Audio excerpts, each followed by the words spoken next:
Bien, ahora con respecto a un circuito de cuatro mallas, como me indica el procedimiento, el primer paso sería etiquetar las corrientes de malla. Una vez que hemos etiquetado corrientes de malla,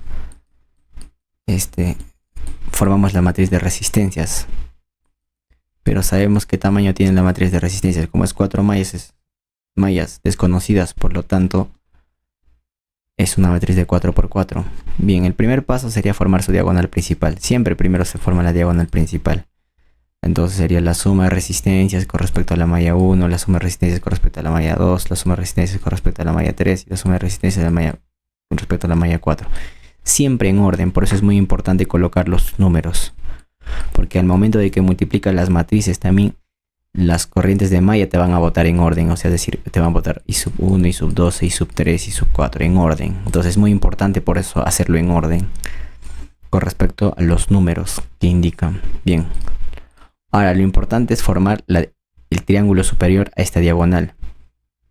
Bien, como te digo, con respecto a la fila 1, con respecto a la fila 2, con respecto a la fila 3.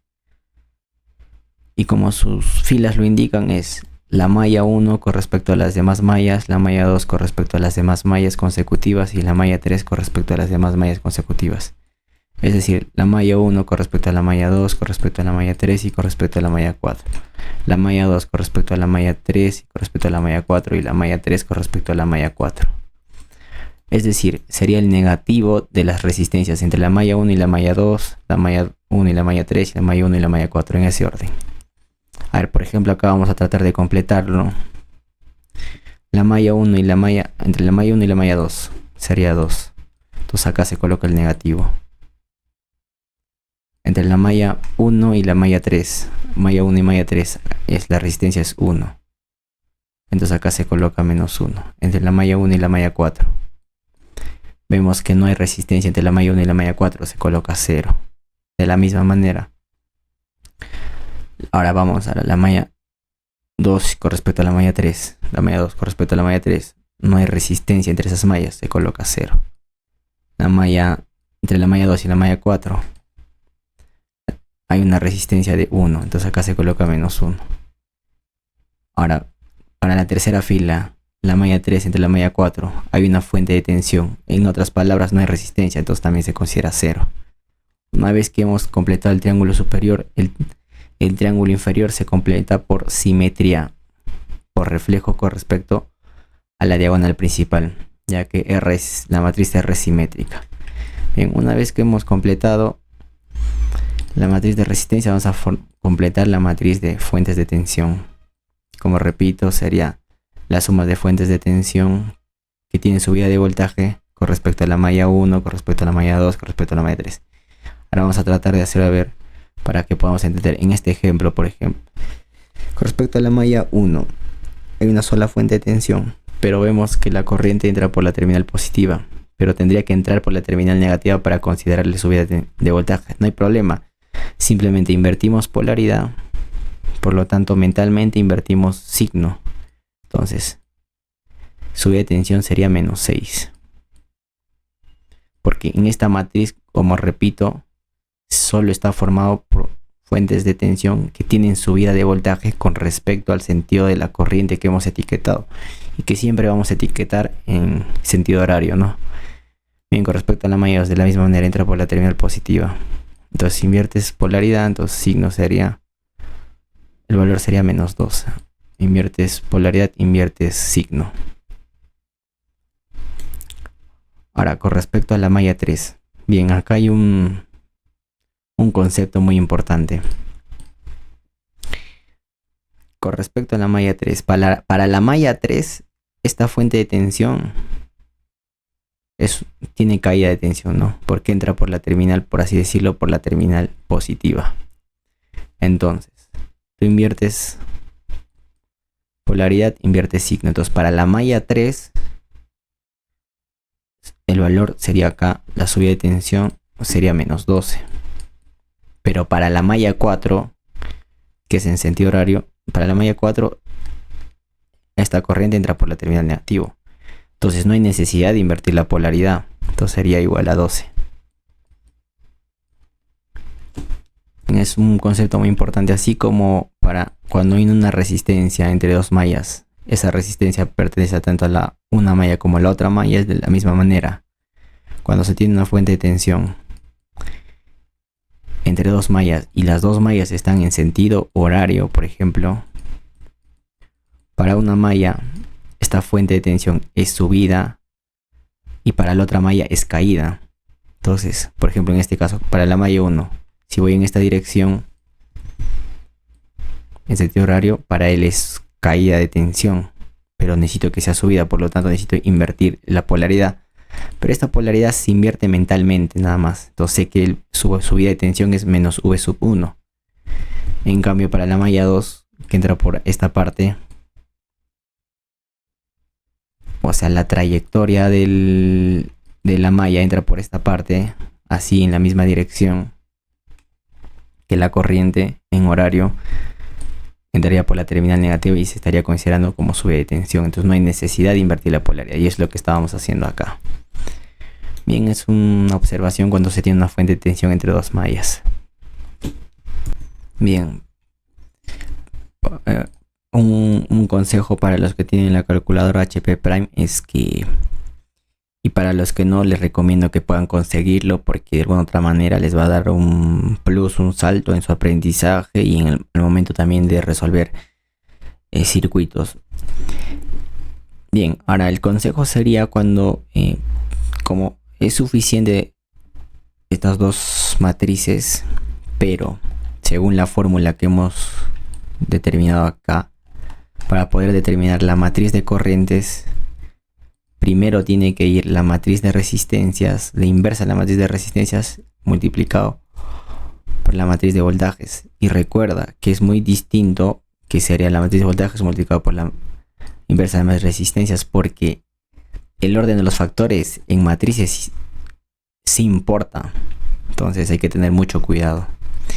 En ese sentido, los que tienen el HP Prime, lo que recomiendo es primero formar la estructura de las matrices y después recién reemplazar los elementos de dichas matrices. ¿A qué me refiero? Es decir, por ejemplo, necesito acá, me dice, para determinar, una vez que ya tengo las matrices R y V, me dice, necesito su inversa de esa matriz R multiplicado por V. Entonces, lo que hacemos es, primero realizamos la estructura. Necesito la inversa de la matriz de resistencias multiplicado por la matriz de voltajes. Una vez que he realizado esta estructura, recién ahí reemplazo los datos, tanto de R como de V acá, ¿no? ¿Con qué objetivo hago esto? Para que no te puedas olvidar colocar el -1 en esta matriz. Entonces, si tú realizas previamente el esquema o la estructura o la plantilla, por así decirlo, entonces siempre tienes que colocar acá el -1. De esa manera solo te ocuparías en reemplazar los elementos, porque si no va el -1 no te va a salir la matriz de corrientes, o te puede salir pero no con valores, pero no coincidirían o no corresponderían a la matriz a la matriz I, que serían las corrientes de malla, ¿no? Eso sería un consejo para los que tienen dicha calculadora. Ahora, las ventajas de aplicar el análisis de malla por inspección serían: permite determinar las corrientes de malla de forma rápida formando directamente las matrices, ¿no?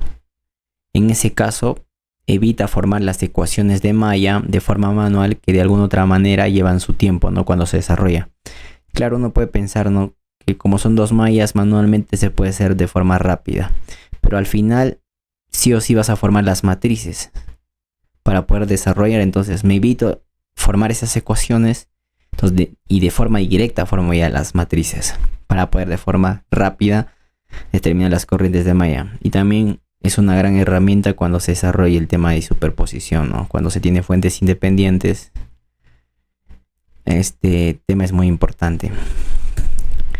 Bien, también se tiene otra aplicación para poder determinar resistencia equivalente. Pero cuando se tiene una configuración delta y estrella y no se puede reducir por serie y paralelo. Yo sé que hay fórmulas para poder transformar delta estrella y delta estrella, y de estrella a delta, y de alguna otra manera reducir serie, paralelo, pero gracias a este método también por el análisis de malla se puede determinar sin necesidad de realizar transformaciones. Bien, ahora vamos a hacer un ejemplo, una demostración cómo se podría determinar dicha resistencia equivalente. Bien, por ejemplo, me pide en este caso determinar la resistencia equivalente o de entrada de este grupo de resistencias. Vemos claramente que no se puede reducir por serie o paralelo. Necesito todavía transformación de resistencias de delta a estrella para poder reducir en serie y paralelo. Bien, en este caso, este grupo de resistencias se puede reemplazar por una única resistencia llamada resistencia equivalente, cuyo en los terminales tienen el mismo voltaje o la misma corriente. No, eso sería una de las propiedades, sin modificar al circuito que está conectado. Entonces, ¿cómo determino esta resistencia equivalente? Utilizando el análisis de malla por inspección. Bien, uno de los métodos es excitar el circuito con una fuente de corriente. Generalmente de 1 voltio le pongo. De 1 voltio. Es decir, entre las terminales de esta resistencia, entre las terminales de este punto, que serían los terminales de este mismo punto, se excita con una fuente de tensión independiente con esta polaridad que se indica. ¿Con qué objetivo? De que esta fuente de corriente, esta fuente de tensión que se excita el circuito va a generar una corriente que le voy a colocar I sub 1, por ejemplo. O sea, genera esta corriente I sub 1. Bien, entonces por la ley de Ohm, entonces estos están en paralelo, esto vale 1 voltio, este voltaje. Por la ley de Ohm, ¿qué me indica? Que el voltaje 1 es igual a la resistencia equivalente por su corriente.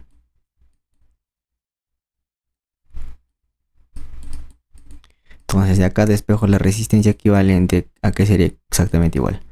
Al recíproco de I sub 1. Es decir, puedo determinar la resistencia equivalente sabiendo el valor de I sub 1.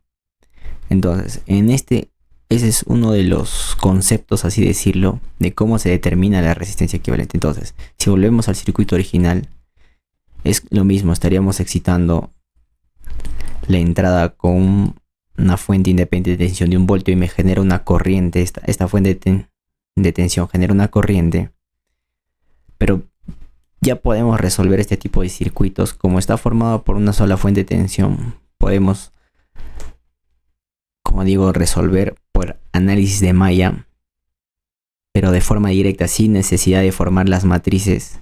No, sin necesidad de formar las ecuaciones de malla, sino de forma directa las matrices y de forma rápida obtener esta corriente de malla I sub 1. Entonces, como vemos acá, entonces la resistencia equivalente simplemente sería el inverso de ese valor. Bueno, ese sería el concepto de cómo determinar la resistencia equivalente, ¿no?